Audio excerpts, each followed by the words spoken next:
Which one is me? Okay. Okay. Alan, go ahead. Okay. So, you know, what do they say when you speak out loud? Namo Sakyamuni Buddha. Yeah. Do 3 times. Namo Fundamental Teacher Sakyamuni Buddha. Namo Fundamental Teacher Sakyamuni Buddha. Namo Fundamental Teacher Sakyamuni Buddha. And what else? What you want to say to them? I don't really know. Okay, Michelle, can you help him? Caitlin, can you help him?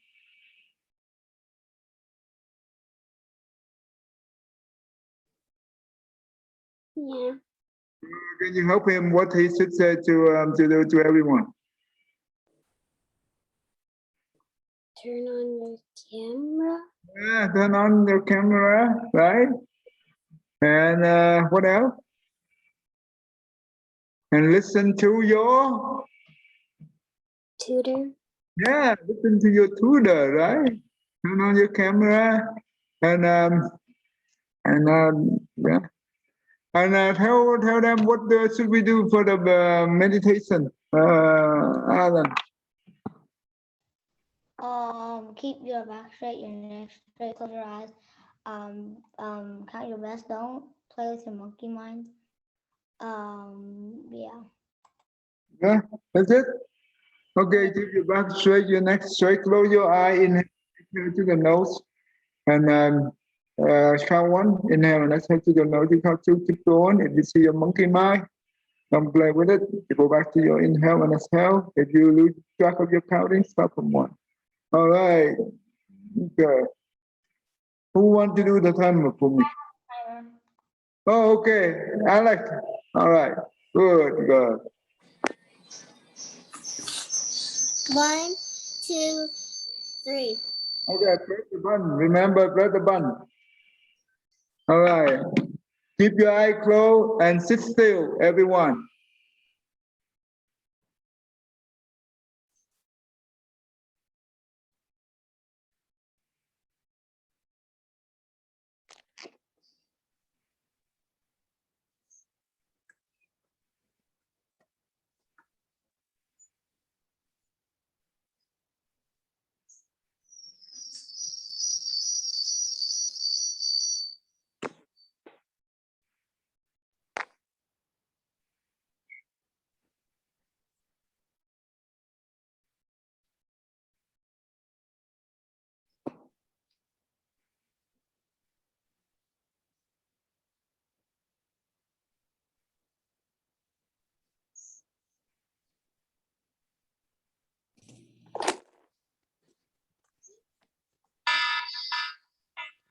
Yeah, call the name gone.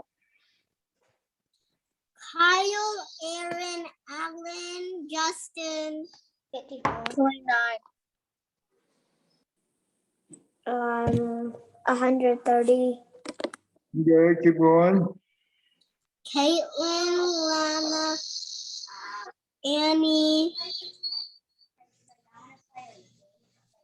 Anthony, Dragon. 44. 40.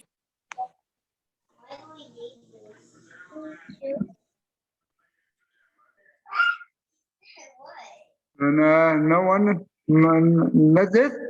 Annabelle, Calvin.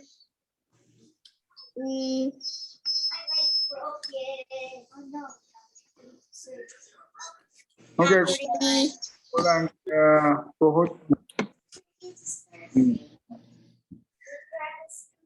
Okay. Right. David, how many? Kyle, how many? Wait. What happened? 11. Okay, good. All right. Who want to do the summary for me?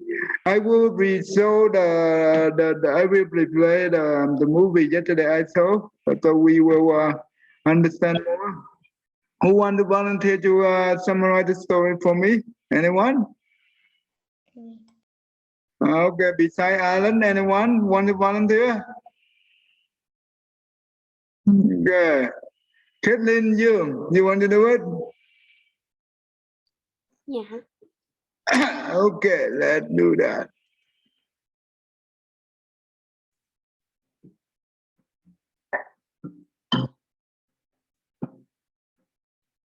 Oh, not this one. Sorry, I mean this one right here. This is a good one.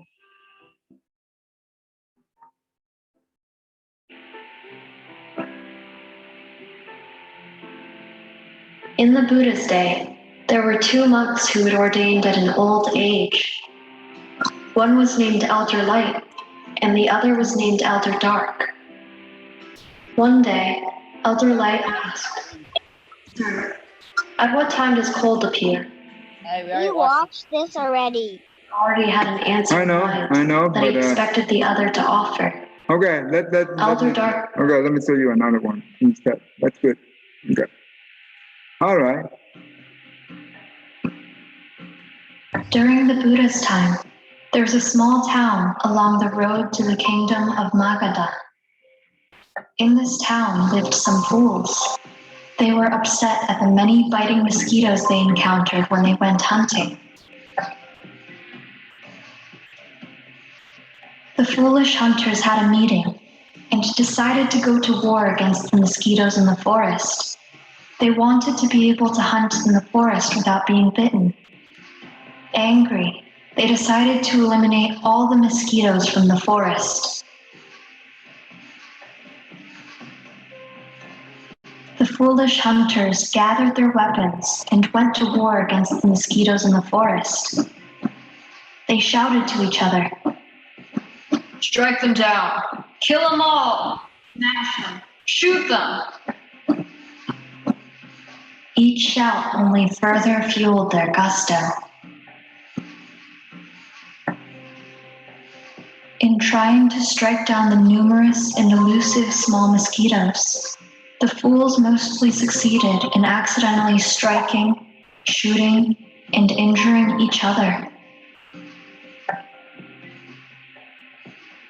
Around that time, the Buddha, along with his Bhikkhu Sangha, came for alms in that town. The sensible minority in the town realized the great opportunity to make merit and gathered at the town entrance.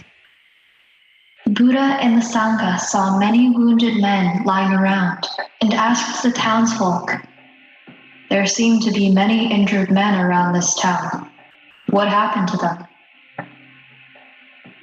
"Sir," they responded, "they went to war against mosquitoes in the forest, but only ended up shooting and injuring each other."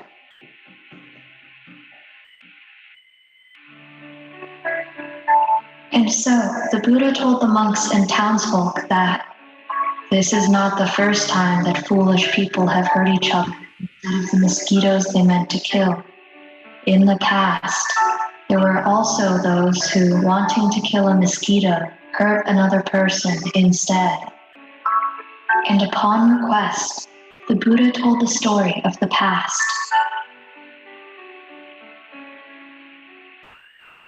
A long time ago, when Brahmadatta was reigning in Benares, the Bodhisattva was reborn as a trader of goods. In those days, in a border village in Kasi, there lived a great number of carpenters. On one particular day, the Bodhisattva was waiting outside a carpenter's shop when he observed the following. Inside the shop, there was an old bald carpenter planing some wood while mosquitoes buzzed around his head. Annoyed, the carpenter tried to swat at the mosquitoes to get rid of them. He yelled to his son who was nearby, "My boy, there are mosquitoes biting me. Do something and get them away." His son was not very smart, but was very eager to please his father. The boy responded, "Hold still, father. I'll take care of it in one blow." The carpenter, annoyed and frustrated by all the mosquitoes, said, Do whatever you think. Just get rid of them. I don't care what you do. Just get rid of these pesky mosquitoes. The son, who was standing behind the old man's back with a sharp axe raised, said, "Okay, father, I got it."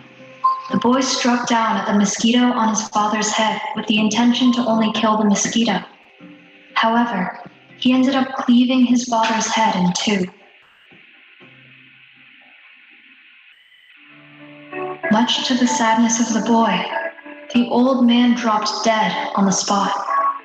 The boy lamented his actions as he cried over his father's dead body.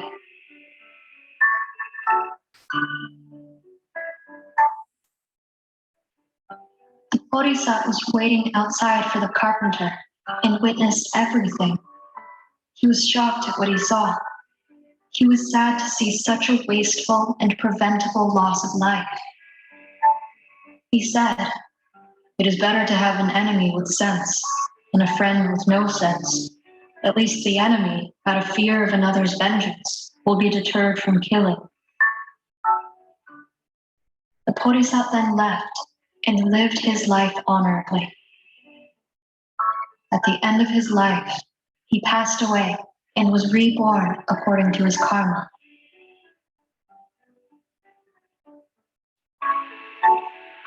The Buddha then concluded the Jataka story by saying, "As you see, in the past, there were those who were seeking to kill a mosquito and instead killed a fellow human.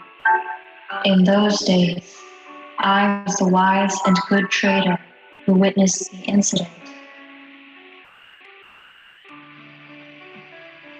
What did you learn from this story?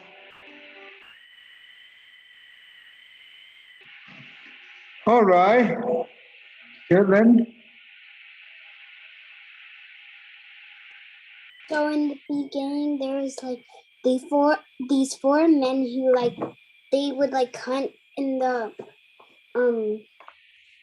woods, and like these mosquitoes, like they kept on bothering them, and like they were getting really annoyed, so they decided to like try to kill them, but they did kill a few mosquitoes, but like one of them they shot an arrow and accidentally hit the another man, and so they were hurting each other and weren't really killing mosquitoes and just killing each other. And in that town there was the Buddha who would go there to like give people alms, like food, and people would ask him like, why are like so many men like killed in that town? And so the Buddha told them a story about the past. So in the past there was this carpenter, and he was like walking past this house, and like in the house there was this man and his son. So the man was like working and stuff, and like the mosquitoes like kept on bothering him, like they were flying around his head and stuff. So he got really annoyed, and he called his son, and he told his son to like get rid of them, to like he told his son he could do anything to get rid of them, and he didn't care what he did. And the son wasn't really smart, so he took an axe, like there was like a mosquito on his head, and he tried to hit the mosquito, but he ended up killing his father and chopping his father's head in half. And the son was like crying over the father's dead body, and the carpenter, like he witnessed everything, and a few years later the carpenter died, and he died due to his karma. And the carpenter who witnessed everything was the Buddha. No, the Bodhisattva witnessed everything, not the carpenter. The carpenter was killed by his son. Okay, that's good. All right, thank you. You did a really good job. All right, Jason. Jason, are you there, girl? All right, Alex. Alex, turn on your webcam, girl. Okay, Alex, can you hear me? Yeah. Okay, is that a good idea to go war with the mosquito? No, Why not? because you might end up hurting others. Mosquito is very small, right? Can you be able to fight them? No. No, that's why. Okay, what does it mean when we say that that person is foolish? Let's see, Olivia.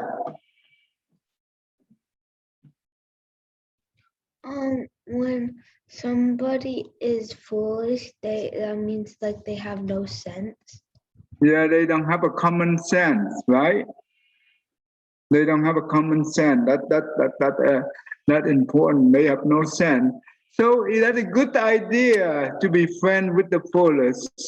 Let's see, Anthony. It's to be. What did you said again? Is that a good idea to be friends with the foolish? No. Why? I'd rather be friends with the enemy because the foolish will hurt each other or hurt you. But if you be friends with the enemy will hurt you too, right? So the enemy's wiser than the foolish. Okay. Okay. So, but how do you believe that the enemy will not hurt you compared to the foolish? Let's see, Alan. If the enemy is smart, he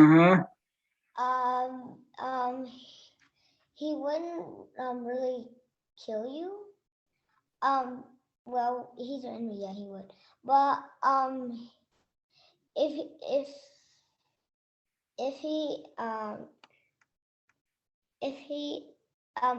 if your friend is dumb or foolish, he might kill you, but your enemy will be smart. And if your enemy has like a friend, then your enemy. All right. Give me 1 second. Okay. Hello. I just scroll down. Okay. Give me 1 second.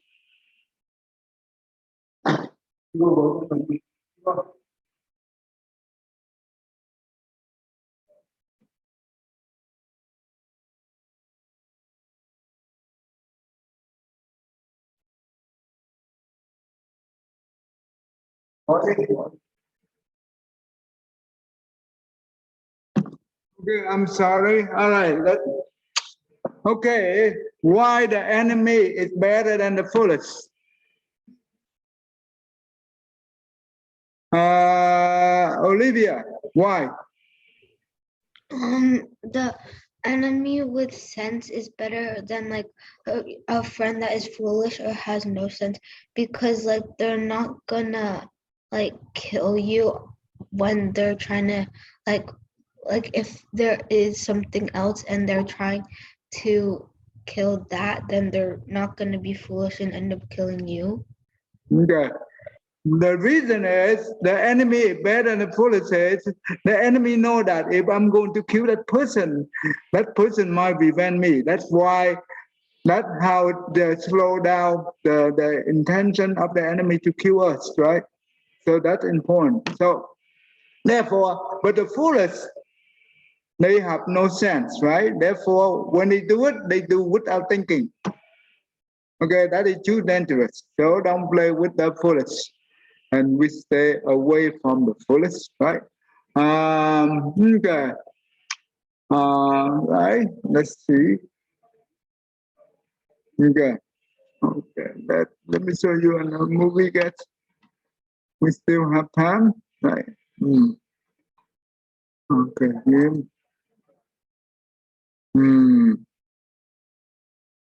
This is too long. This is too long. Oh, this is too long. Okay. Let me see. Let me search for. Okay, let's do this. Okay.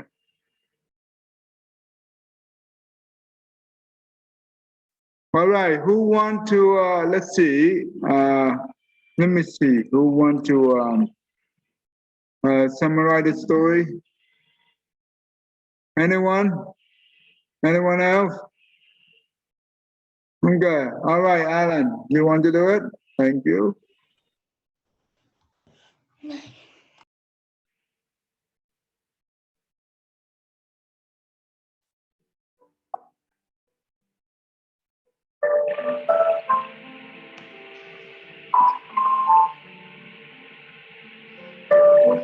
The Buddha named the Venerable Mahamokkallana the foremost monk in psychic powers.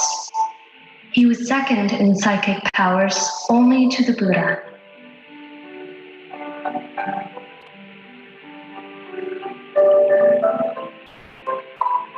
Once on an Uposatha day, the Buddha sat silently in front of the assembly of monks. At each watch of the night, Ananda requested him to recite the Patimokkha, the code of monastic discipline, but the Buddha remained silent. Finally, when dawn came, the Buddha said, "This assembly is impure." Then, the Venerable Mahamokkallana used his mind to scan the entire assembly. By doing so, he was able to find the monk that was immoral, wicked, lustful, and corrupt.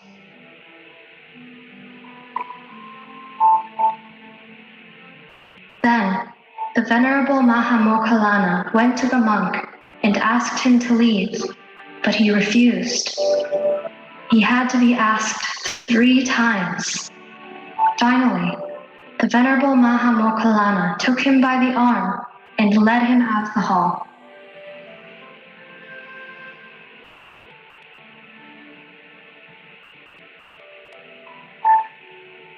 In another instance, when Sariputta and Mokkallana were sitting together, Sariputta commented that he found Mokkallana to have a strikingly serene expression.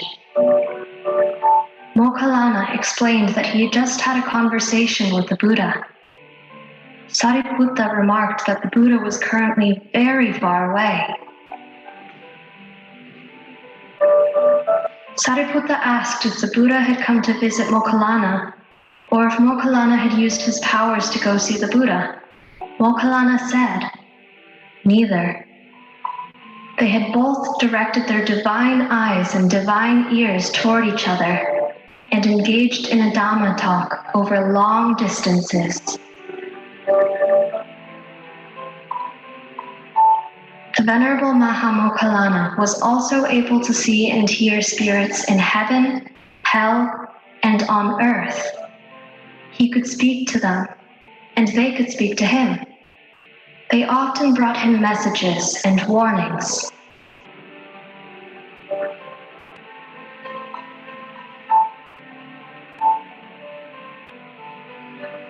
On one occasion, the Venerable Sariputta was sitting in contemplation when a yaka, a malicious demon spirit, decided to hit him on the head with a great blow. Immediately after, the yaka was swiftly taken to hell, while the Venerable Sariputta, unable to see the yaka, wondered what had just happened. Afterwards, Sariputta met his friend Mokkallana who asked how he was. Sariputta responded that he was generally well and just had a slight headache. Moggallana then praised Sariputta's concentration and self-control. Sariputta then said, "How marvelous! You could see the yaka while I couldn't. Your abilities truly are remarkable." The Venerable Maha Moggallana often used his divine eye to see how karma operated and the fruit it bore. He clearly saw that human beings that practiced charity and restraint from evil were then reborn into heavenly realms. In contrast, he saw that those who committed evil deeds and harmed others were reborn in undesirable hell realms where they would be tormented for long periods of time. He used his knowledge of karma to help persuade people to follow the right path. By doing so, they could avoid self-destruction through evil actions.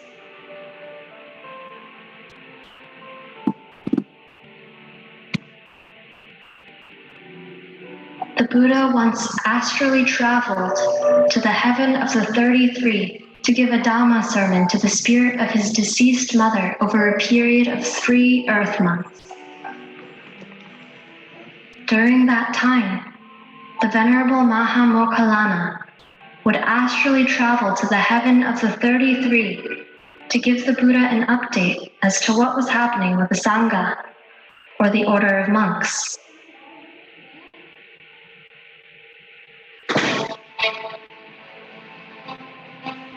Another time, while the Buddha brought 500 monks with him to visit the heaven of the 33, the whole group passed by the palace of a great and powerful Naga, Nandopananda. This royal Naga was infuriated that the Buddha caused his palace to shake as he passed over it. Seeking revenge, Nandopananda transformed himself into a gigantic serpent and coiled around Mount Sumeru, causing darkness to cover much of the world. Several monks asked the Buddha for permission to subdue the malicious Naga. However, because the Buddha knew of the royal Naga's immense power, it was only when Maha Moggallana asked for permission that the Buddha granted it. The Venerable Maha Moggallana transformed himself into an even larger serpent and coiled around Nandopananda 3 times. They had a vicious battle of psychic powers, using fire and smoke. Each of Nandopananda's attacks harmlessly passed through the Venerable Maha Moggallana. However, when the Venerable Maha Moggallana sent fire and smoke towards Nandopananda, it shattered the Naga's massive defense.